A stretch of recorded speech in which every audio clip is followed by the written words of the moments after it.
श्री कृष्णम वंदे जगद्गुरु। इदम श्री सद्गुरुवे नमः। वाङ्मय नंबर 5, साधना से सिद्धि, डे 5। पिछले ऑडियो में गुरुदेव ने समझाया साधना विज्ञान की तात्विक पृष्ठभूमि और यह बताया कि तीसरा स्तर है कारण शरीर। भाव संवेदनाएं आस्थाएं ही मानवीय व्यक्तित्व को दिशा देती हैं। इसको विकसित करने पर शारीरिक कायाकल्प, मानसिक प्रत्यावर्तन जैसे दिव्य वरदान प्राप्त हो सकते हैं। अध्यात्म विद्या को दो भागों में विभक्त किया गया है, ब्रह्म विद्या और साधना। गुरुदेव ने साधना के उद्देश्य और स्वरूप को समझाया कि चेतना का स्तर ऊंचा हो तो आंतरिक उत्कृष्टता के कारण अभावग्रस्त परिस्थितियों में भी हल्का फुल्का जीवन जिया जा सकता है। क्रमशः आगे, आत्म साधना भारतीय विज्ञान की भौतिक विशेषता है। इसी आधार पर इस देश के 33 कोटि नागरिक देव मानवों में गिने जाते थे और उनकी वह निवास स्थली भारत भूमि स्वर्गादपि गरीयसी मानी जाती थी। श्रेष्ठ व्यक्तियों का जहाँ निवास होगा वहाँ उत्कृष्ट परिस्थितियाँ अनायास ही बनी रहेंगी। ऐसा ही यहाँ हुआ भी है। इतिहास साक्षी है कि भारतीय नागरिकों की समुन्नत आत्मिक स्थिति ने अपनी गौरव गरिमा का लाभ स्वयं तो लिया ही है, साथ ही वह उन विभूतियों से समस्त संसार का पिछड़ापन दूर करने के लिए बादलों की तरह इस धरती के कोने कोने में परिभ्रमण करते रहे। उन्होंने सर्वत्र प्रगति और संस्कृति की वर्षा की, भौतिक और आत्मिक प्रगति के लिए आवश्यक सरंजाम खड़े किए, दूसरों को जीवन विकास के साधन उपलब्ध कराए और स्वयं श्रेयाधिकारी बने। भारत को जगद्गुरु, चक्रवर्ती, समृद्धि का स्वामी और दैवी विभूतियों का अधिपति कहा जाता था। इसमें अत्युक्ति नहीं, यथार्थता थी। जिस देश के नागरिकों के दृष्टिकोण में उत्कृष्टता और व्यवहार में आदर्शवादिता कूट कूट कर भरी हो, उसका वातावरण स्वर्ग जैसा और आचरण देवताओं जैसा होना चाहिए। जहाँ ऐसी स्थिति होगी, वहाँ से प्रभातकालीन सूर्य की तरह सर्वतोमुखी प्रगति और सुख शांति का सूर्य उगेगा। उस आलोक में हर किसी का नवजीवन प्राप्त करना और श्रेय पथ पर चल पड़ना स्वाभाविक ही है।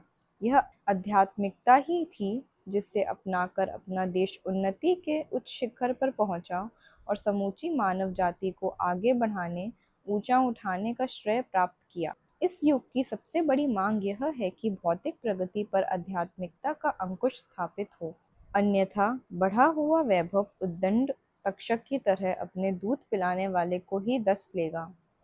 संपदा और कुशलता का लाभ तभी है जब उन्हें सदउद्देश्यों के लिए नियोजित किया जा सके, अन्यथा उनकी विकृति विनाश के सरंजाम ही रचेगी। विज्ञान की प्रगति ने सुख साधनों की निश्चित रूप से वृद्धि की है। यह अभिवृद्धि जहाँ सुखद है, वहाँ निरंकुश बनते जाने के कारण एक भयावह समस्या भी है। सत ज्ञान संवर्धन से ही इसका संतुलन बैठेगा। विज्ञान और तत्व ज्ञान के संतुलित पहिए ही प्रगति रथ को सुनियोजित रूप से आगे बढ़ा सकने में समर्थ होंगे।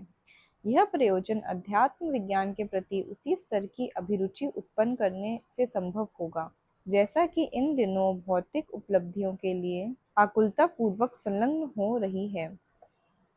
व्यक्ति और समाज का हित इसी में है कि भौतिक दरिद्रता की भांति ही आत्मिक क्षेत्र में धसी संकीर्णता को भी मार भगाया जाए। इसके लिए उतने ही बढ़े चढ़े प्रयास करने होंगे जैसे कि भौतिक प्रगति के लिए किए जा रहे हैं। खेद है कि इस असंतुलन को दूर करने के लिए मूर्धन्य विभूतियों द्वारा वैसे प्रयत्न नहीं किए जा रहे हैं जैसे कि आवश्यक हैं। हमें इस अभाव की पूर्ति के लिए शक्ति भर प्रयत्न करने में संलग्न होकर युग की आवश्यकता पूरी करने में अपने कर्तव्य का पालन करना चाहिए। आत्मिक प्रगति के दो आधार हैं, एक ज्ञान, दूसरा विज्ञान। ज्ञान पक्ष में ब्रह्म विद्या के आधार पर उस उत्कृष्ट चिंतन का समावेश है जिसमें आत्मा का स्वरूप, लक्ष्य, कर्तव्य तत्व दर्शन के रूप में समझा जाता है और जीवन की सार्थकता के लिए उच्च स्तरीय मार्गदर्शन मिलता है। अंतःकरण की आस्थाओं, आकांक्षाओं, अभिरुचियों, स्फुरणाओं, संवेदनाओं को परिष्कृत करने के लिए जिस प्रकार की श्रद्धा एवं मान्यता को हृदयंगम करना आवश्यक होता है, वह ब्रह्म विद्या में सन्निहित सत ज्ञान द्वारा ही संभव होता है। इसके लिए स्वाध्याय, सत्संग, मनन, चिंतन जैसे माध्यम अपनाए जाते हैं। कथा प्रवचनों का सिलसिला इसी संदर्भ में चलता है। धर्मशास्त्रों का, तत्व दर्शन का विशालकाय कलेवर इसी प्रयोजन के लिए खड़ा किया गया है। आत्मिक प्रगति का दूसरा आधार है साधना। साधना वह प्रक्रिया है जिसमें अमुक विधि विधानों तथा कर्मकांडों के साथ अमुक स्तर की भावनाओं का समावेश करके आंतरिक अवसादों को दूर किया जाता है। चेतना पर छाई प्रसुप्ति को जागृति में परिवर्तित करना आत्म साधना का उद्देश्य है। जीव लाखों पिछड़ी योनियों में परिभ्रमण करते हुए मनुष्य जन्म पाने का अधिकारी बना है। इस लंबी यात्रा में जो पशु प्रवृत्तियां अभ्यास में आती रही हैं, उनकी छाप अभी भी छाई रहती है। मनुष्य की जो उच्च स्थिति है, उसे देखते हुए वे पशु प्रवृत्तियां अनावश्यक एवं अवांछनीय बन जाती हैं। छोटे बच्चे नंग धड़ंग फिर सकते हैं और कहीं भी मल मूत्र का त्याग बिना संकोच के कर सकते हैं, पर प्रौढ़ावस्था में तो वैसा करना अनुपयुक्त ही माना जाएगा। प्रौढ़ता के साथ जो मर्यादाएं जुड़ी होती हैं, उनका पालन करना भी आवश्यक होता है। मनुष्य जन्म के अनुरूप आस्थाएं विकसित करने के लिए पिछड़ी पशु प्रवृत्तियों को उखाड़ना आवश्यक होता है। यह कार्य कठिन भी है और जटिल भी। समझने समझाने पर से इतना बड़ा आंतरिक परिवर्तन नहीं हो पाता, जिसे पशुता के स्थान पर देवत्व की प्रतिष्ठापना का कायाकल्प माना जाता है। इन दिनों वातावरण में संकीर्ण स्वार्थपरता का, वासना विलासिता का, लोभ मोह का, ईर्ष्या द्वेष का धुआं बेतरह छाया हुआ है। इसकी कालिमा सर्वसाधारण के मन पर अनायास ही जमती चली जाती है। इसकी धुलाई सफाई ना की जाए तो वातावरण का प्रभाव अपनी छाप छोड़ेगा और व्यक्ति दिन दिन निकृष्टता के बोझ से लदेगा। इसका परिमार्जन साधना प्रक्रिया को अपनाकर जिस प्रकार हो सकता है, वैसा अन्य किसी उपाय से संभव नहीं है। मानवीय अवगति का एकमात्र कारण उसकी आंतरिक दुर्बलता एवं विपन्नता ही होती है।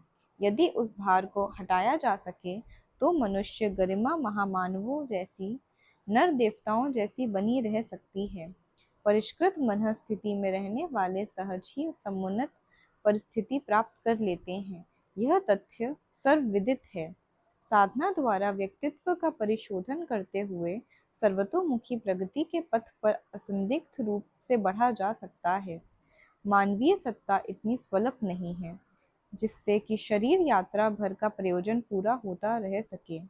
निर्वाह के लिए जितने पुरुषार्थ एवं मनोयोग की आवश्यकता है, उतना ही अनुदान क्षुद्र प्राणियों को मिलता है, पर मनुष्य की स्थिति उससे भिन्न है। उसके अंतराल में समुद्र गर्भ की तरह विभूतियों की बहुमूल्य रत्न राशि भरी पड़ी है।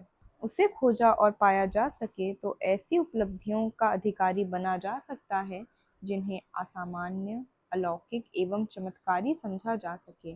मनुष्यों में अधिकांश नर कीटों और नर पशुओं की तरह हे स्तर का जीवन यापन करते हैं, पर उनमें से कुछ ऐसे भी होते हैं जिन्हें देवोपम कहा जा सके, नर नारायण कहकर भाव भरा अभिवंदन किया जा सके। सजनता की दृष्टि से ही नहीं, आत्मबल की प्रखरता के कारण भी वे असामान्य होते हैं। स्वयं तरते हैं और दूसरों को अपनी नाव पर बिठाकर पार कराते हैं। परमाणु की क्षमता का पता चलने पर हमें आश्चर्यचकित रह जाना पड़ा है। अणु विस्फोट के समय जो ऊर्जा प्रादुर्भूत होती है, उसका 1000वां भाग ही अपने समीपवर्ती पदार्थों पर प्रभाव डालता है। शेष भाग तो विस्फोट और प्रभाव के नगण्य जितने मध्यकाल में ही अंतरिक्ष में विलीन हो जाता है। यदि विस्फोट की सारी ऊर्जा सुरक्षित रखी जा सके तो एक ही परमाणु समस्त संसार का विनाश करने के लिए पर्याप्त हो सकता है। जीव सत्ता के संबंध में भी यही बात है। आत्मा की मूल शक्ति परमात्मा के समतुल्य ही है। अंतर केवल परिस्थितियों का है। चिंगारी में वे सभी गुण मौजूद हैं जो प्रचंड ज्वाला में होते हैं। चिंगारी को अवसर मिले तो वह दावानल के रूप में परिणत हो सकती है। आत्मा को अवसर मिले तो वह परमात्मा की भूमिका निभा सकने में पूर्ण समर्थ हो सकती है। सोहम शिवोहम सचिदानंदोहम तत्वमसि अयमात्मा ब्रह्म आदि सूत्रों में आत्मा की मूल सत्ता और स्थिति का संकेत किया गया है। ईश्वर में जो क्षमताएं, विशेषताएं एवं विभूतियां हैं, वे सभी परिष्कृत स्तर के मनुष्य में प्रकट हो सकती हैं। अवतार महामानवों के शरीर मानवीय आकृति प्रकृति के थे, पर उनका चेतना स्तर उच्च कोटि का था। फलतः वे अपने युग की समस्याओं का समाधान करने वाले पुरुषार्थ कर सकने में सफल होते रहे। विभूतिवान महामानवों को महात्मा, देवात्मा आदि नामों से पुकारा जाता है। उन्हें सिद्ध पुरुष भी कहते हैं। सामान्य लोगों की तुलना में न केवल उनकी प्रतिभा प्रखरता ही बढ़ी चढ़ी होती है, वरन अतीन्द्रिय कही जाने वाली, अलौकिक समझी जाने वाली विभूतियों का भंडार भी उनके पास भरा रहता है। आध्यात्मिक संपदा ही जीवन के हर पक्ष में अनेक आलोक उत्पन्न करती दिखाई पड़ती है। उसकी ज्योति शरीर को ओजस्वी, मस्तिष्क को मनस्वी और अंतःकरण को तेजस्वी बनाती है। इस आत्मबल का उपार्जन साधना उपचार से संभव होता है। संकल्प शक्ति का बिखराव रोकने, उसे प्रचंड बनाने और अभीष्ट प्रयोजन में नियोजित किए रहने की अंतः क्षमता विकसित करने के लिए साधना को अतीव उपयोगी माना गया है। यों यह प्रयोजन मनोयोग पूर्वक सत प्रयोजनों में संलग्न रहने से भी अनेक मनस्वी लोगों की तरह पूरा किया जा सकता है, पर जितनी सरलता आत्म साधनाओं के माध्यम से हो सकती है, उतनी अन्य उपायों से संभव नहीं। फिर प्रश्न मात्र संकल्प शक्ति बढ़ाने का ही तो नहीं है, उसको उत्कृष्ट बनाने की बात भी तो है। यह उत्कृष्टता तो उच्च स्तरीय आस्थाओं का समन्वय करने से ही संभव होती है। अध्यात्म साधना का तथ्यपूर्ण ढांचा दूरदर्शी महामनीषियों ने अपने दीर्घकालीन अनुभवों के आधार पर इसी प्रयोजन के लिए खड़ा किया है। आत्मिक प्रगति के लिए ज्ञान और विज्ञान के दोनों चरण उसी प्रकार उठाने पड़ते हैं, जिस प्रकार की भौतिक प्रगति के लिए इन्हीं दो आधारों को अपनाया जाना आवश्यक होता है। आर्थिक तथा दूसरे सुविधा साधन भी तो भौतिक ज्ञान विज्ञान का सहारा लेकर ही प्राप्त किए जाते हैं। आत्मिक प्रगति के लिए भी ब्रह्म विद्या पर आधारित तत्व ज्ञान हृदयंगम करना आवश्यक होता है। योग साधना एवं तपश्चर्या की समन्वित साधना पद्धति का आश्रय लेकर अध्यात्म विज्ञान का उपयोग किया जाता है और उससे चित्त शक्ति के संवर्धन का अलौकिक लाभ मिलता है। महत्व ना समझा जाए और उपेक्षा की जाए तो बात दूसरी है, अन्यथा यदा उसकी उपयोगिता समझने का प्रयत्न किया जाए तो लगेगा कि भौतिक उपलब्धियों के उपार्जन में जो लाभ सोचा जाता है और प्रयत्न किया जाता है, उसकी तुलना में आत्मिक प्रगति के लिए किए जाने वाले प्रयासों एवं अनुदानों का महत्व किसी भी प्रकार कम नहीं है। वाहनों और साधनों की तुलना में उनके उपभोक्ता का मूल्य कम नहीं हो सकता। आत्मा ही तो विभिन्न सुविधा साधनों का उपयोग या उपभोग करती है। यदि वह मूल सत्ता ही गई गुजरी स्थिति में पड़ी हो, तो साधनों का सुखोपभोग कैसे संभव हो सकेगा। ज्वर से पीड़ित होने पर जब मुंह कड़वा रहने लगता है और पेट में अपच भर जाता है, तो कितना ही स्वादिष्ट भोजन क्यों ना हो, उससे किसी प्रकार की प्रसन्नता नहीं होती। आत्मिक स्थिति के हे होने पर भौतिक संपदा दुरुपयोग में लगती और अनर्थ करती देखी गई है। अस्तु विवेकशील सदा से ही यही करते रहे हैं कि आत्मिक प्रगति का महत्व भौतिक संपदाओं से किसी भी प्रकार कम नहीं आंका जाए, वरन उस दिशा में भी समुचित ध्यान देने एवं प्रबल प्रयास करने का महत्व समझा जाए। यदि आत्म साधना का सही स्वरूप और सही उद्देश्य समझा जा सके, यदि सही रीति नीति अपनाकर आत्म साधना का पुरुषार्थ किया जा सके, तो उसका अभीष्ट परिणाम मिलना सुनिश्चित है। असफलता तो उन्हें मिलती है जो राजमार्ग छोड़कर पगडंडियों में भटकते हैं और स्वल्प प्रयत्न से बढ़े चढ़े परिणाम तुरंत फुरत प्राप्त कर लेने की लॉटरी पद्धति से अध्यात्म साधना की तुलना करते हैं। प्राचीन काल में जब साधना अपने वैज्ञानिक रूप में प्रयुक्त की जाती थी, तो उसके सत्परिणाम भी प्रत्येक साधक को मिलते थे। यदि उसी प्राचीन परिपाटी को पुनः अपनाया जा सके तो इस महान अवलंबन का आश्रय लेकर मनुष्य में देवत्व का अवतरण और धरती पर स्वर्ग का वातावरण पुनः परिलक्षित हो सकता है। साधना से सिद्धि की उक्ति अक्षरशः सत्य है। इस संसार में ना तो कुछ अनायास होता है और ना अप्रत्याशित। प्रकृति की विलक्षण घटनाओं से लेकर मानवीय उत्थान पतन तक की समस्त हलचलें किसी क्रमबद्ध प्रतिक्रिया के सुनिश्चित परिणाम हैं। भले ही हम उस प्रक्रिया से परिचित ना होने के कारण भाग्य, दैव आदि का कुछ भी नाम देते रहें। तथ्य साधना से सिद्धि के सिद्धांत की ही पग पग पर पुष्टि करते हैं। विज्ञान की साधना करते करते मनुष्य ने प्रकृति के चमत्कारी वरदान प्राप्त किए हैं। जब तक वे प्रयास नहीं बन पड़े थे, तब तक प्रस्तुत वैज्ञानिक उपलब्धियों में से एक भी हस्तगत नहीं हुई थी। साधना शब्द का प्रयोग योग्याभ्यास, तप साधना, पूजा पाठ के अर्थों में होता है। इसे आत्म साधना कहना चाहिए।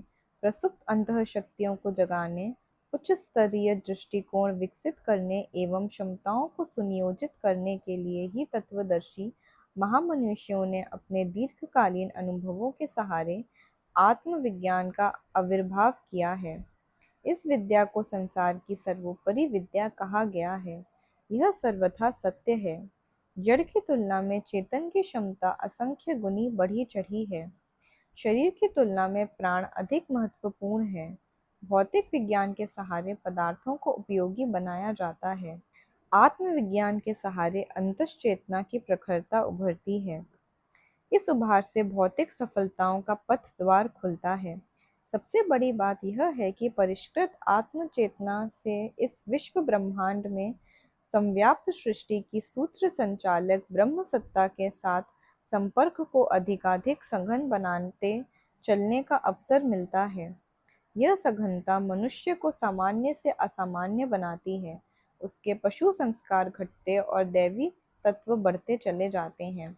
इस प्रगति की प्रतिक्रिया अनेकों ऐसे सुखद परिणामों के रूप में सामने आती है जिन्हें ईश्वरीय अनुग्रह एवं दैवी वरदान का नाम देने में किसी को कोई आपत्ति नहीं होनी चाहिए।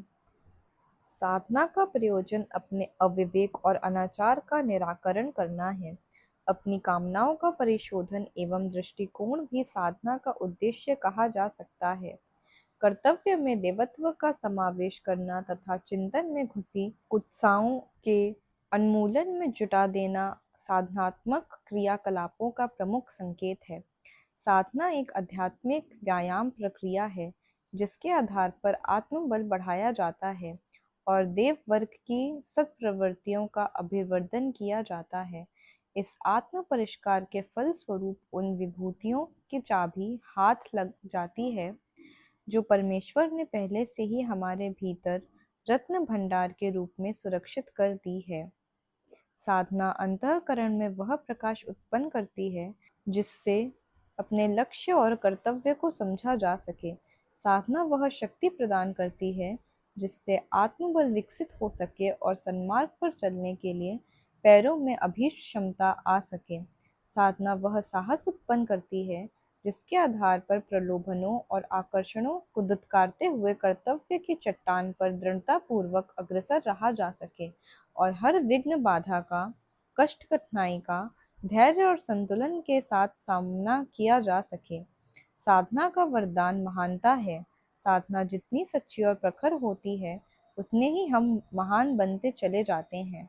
तब हमें किसी से कुछ मांगना नहीं पड़ता, ईश्वर से भी नहीं। तब अपने पास देने को बहुत होता है, इतना अधिक कि उसके आधार पर अपने को, संसार को और परमेश्वर को संतुष्ट किया जा सके। इस पैराग्राफ में साधना को इतने अच्छे से बताया है, इतने अच्छे से एक्सप्लेन किया है कि मन बिल्कुल आनंदित हो गया। साधना से सिद्धि का मर्म। आध्यात्मिक साधनाएं व्यक्ति को पूर्णता की ओर ले जाने के निमित्त की जाती हैं। इन साधनाओं का मूलभूत आधार है आत्म समीक्षा। बिना इसके हवाई किले की तरह कोई भी साधना टिक नहीं सकती। अपने आप की समीक्षा करना, व्यक्तित्व के वर्तमान स्वरूप को समझना आध्यात्मिकता की दृष्टि से आवश्यक ही नहीं, अनिवार्य भी है, क्योंकि इसी आधार पर त्रुटियों का संशोधन तथा न्यूनता की पूर्ति करना संभव है। इस आत्मनिरीक्षण का एक और भी पहलू है, जो विशिष्टताएं आत्मिक प्रगति के लिए आवश्यक हैं, उनका यदि विकास नहीं हुआ है तो उसकी आवश्यकता अनुभव करते हुए आत्मोत्कर्ष का प्रयास संभव हो सकेगा। वस्तुतः मनुष्य के पास ऐसा बहुत कुछ है जो सदा अप्रकट और अविकसित ही बना रहता है। मस्तिष्कीय क्षेत्र की अनूठी क्षमताएं और अंतःकरण की विविध विशिष्टताएं ऐसी हैं जो हर किसी के पास न्यूनाधिक रूप में पाई जाती हैं। यदि आत्मनिरीक्षण की कला हस्तगत हो सके तो मनुष्य इन दिव्य केंद्रों का स्थान एवं स्वरूप समझ सकता है और उन्हें विकसित करने के लिए वह सब कर सकता है जो सदृढ़ संकल्प शक्ति के सहारे निश्चित रूप से हो सकता है। यदि लक्ष्य और आदर्श ईश्वर प्राप्ति जैसा उच्च हो तो इसकी प्राप्ति कर्मकांडों के बलबूते संभव नहीं। इसके लिए आंतरिक परिष्कार और उत्कृष्ट चिंतन चरित्र अपनाने की आवश्यकता है। तत्विषयक जो कुछ परिवर्तन या विकास करना है उसका स्वरूप सामने आने की बात तभी बनती है जब आत्मनिरीक्षण का सिलसिला पूर्ण उत्साह के साथ चलाया जाए। यह भ्रम जितनी जल्दी दूर किया जा सके उतना ही अच्छा है कि ईश्वर प्राप्ति के लिए अमुक कर्मकांड ही सब कुछ है। अधिकांश लोग इसी भ्रम में ग्रसित रहकर अपनी अपनी मान्यताओं के अनुरूप पूजा विधानों में संलग्न रहते और सोचते हैं कि ईश्वर के भी मनुष्य की भांति चर्म चक्षु ही हैं। वह मात्र क्रियाकृत्यों को ही देख पाता है, किसी का अंतरंग देखने या परखने की उसमें क्षमता नहीं है, या है तो इसे महत्व नहीं देता और हे व्यक्तियों को भी उनके कर्मकांड जैसे बाह्य दिखावे से प्रभावित होकर अपने सिंहासन पर बैठा लेता है। पापों के क्षमा होने या उल्टे सीधे नाम रटने से सभी दुष्कृत्यों को अनदेखा करने जैसी बातें गल्प ही हैं। तीर्थाटन आदि कृत्यों में भी यदि कोई चाहे तो दिशा निर्देशन प्राप्त कर सकता है, पर पापों के नष्ट होने या कर्मफल के उल्टे जाने की बात सोचना प्रकारांतर से ईश्वर की बड़ी व्यवस्था उलट जाने की दुराशा रखना है। परम सत्ता के दरबार में पुजारियों के साथ पक्षपात होने तथा बिना पूजा वालों को दूध में से मक्खी की तरह निकाल फेंकने की उपेक्षा जैसा कोई विधान नहीं है। इस तथ्य को समझते ही तुरंत यह समस्या आगे आती है कि हमें अंतर्मुखी होने का अभ्यास करना चाहिए, ताकि आत्मनिरीक्षण के साथ आत्म सुधार का प्रयास भी चल पड़े। इसकी अनिवार्य आवश्यकता है। इस क्षेत्र में सस्ते उपचार आत्म प्रवंचना के अतिरिक्त और किसी उद्देश्य की पूर्ति नहीं करते। आत्मनिरीक्षण में सर्वप्रथम शरीर और आत्मा की भिन्नता अनुभव करने का प्रसंग आता है। इसके बिना वह भ्रांति बनी रहती है जिसे अध्यात्म की भाषा में माया कहा गया है। माया का सार संक्षेप इतना ही है कि चेतना अपने आप को मात्र शरीर मानती रहती है और उसके निर्वाह तक सीमित न रहकर उसे सजाने, मोटा करने, दर्प दिखाने में लगी रहती है। वासनाओं एवं अहंकार की पूर्ति को ही सफलता एवं प्रसन्नता का केंद्र बिंदु मान लिया जाता है। इतना ही नहीं, शरीर के साथ संपर्क साधने वाले कुटुंबी, संबंधी, मित्र, परिचित ही इस शरीराभ्यास के क्षेत्र में घुस पड़ते हैं। इन्हीं सबको वैभववान बनाने के लिए इच्छाओं और चेष्टाओं का केंद्रीकरण हो जाता है। जीवन की अवधि और शारीरिक मानसिक शक्ति का आना इसी क्षेत्र में होता है। कूप मंडूक जैसी गूलर के फल के भीतर रहने वाले भुनकों की तरह मनुष्य की स्थिति हो जाती है और वह आत्मा परमात्मा के संबंध में, आत्मोत्कर्ष एवं ईश्वर प्राप्ति के संबंध में कुछ भी गंभीर विचार तक नहीं कर पाता। फिर सुधार विकास की प्रक्रिया चले भी तो कैसे। आत्मिक प्रगति का प्रथम चरण आत्मनिरीक्षण जितना गंभीर और प्रखर होता है, उसी अनुपात से शरीर और आत्मा की भिन्नता का वास्तविक आभास होता है। अन्यथा तोता रटन की तरह आत्मा परमात्मा की चर्चा का बाल विनोद चलता रहता है। माया के बंधन शिथिल होने या काटने का एकमात्र उपाय है कि अपनी सत्ता की स्थिति को समझा जाए, यह अनुभूति विकसित हो सके। तो ही आत्मा का महत्व एवं हित सूझ पड़ता है और शरीर के पक्ष में झुकी हुई सारी प्रवृत्ति को संतुलित करने का मन होता है। शरीर संसार में अनुरक्त रहता है और आत्मा की प्रायः उपेक्षा करता है। यह सोच तक नहीं पाता कि हमारे भीतर आत्मा नाम की कोई वस्तु भी है और उसकी भी कुछ मांग है, पुकार, सुख एवं आवश्यकताएं हैं। इस प्रकार की अनुभूति तभी होती है जब शरीर तथा उसके सुखों पर सर्वस्व निछावर किए रहने के ढर्रे में परिवर्तन किया जाए। आत्मा को परमात्मा का संदेश सुनने और आवाहन को अंगीकार करने की बात अंतरंग की गहराई तक प्रवेश कर जाती है। तभी यह सूझ पड़ता है कि शरीर की तरह आत्मा के निमित्त भी कुछ किया जाना चाहिए। आज का स्वाध्याय यहीं पूर्ण होता है। सभी को प्रणाम। 21वीं सदी उज्जवल भविष्य। भारत माता की जय। वंदे मातरम। वंदे मातरम। वंदे वाङ्मय अर्थात साहित्य, शब्द, विचार और भावनाओं का दिव्य संग्रह। युग ऋषि पंडित श्री राम शर्मा आचार्य जी की इस धरोहर को ऑडियो रूप में सुनने के लिए चैनल को लाइक करें, सब्सक्राइब करें और नोटिफिकेशन ऑन करें। गुरुवाणी जन जन तक पहुँचाएं। हृदय से धन्यवाद।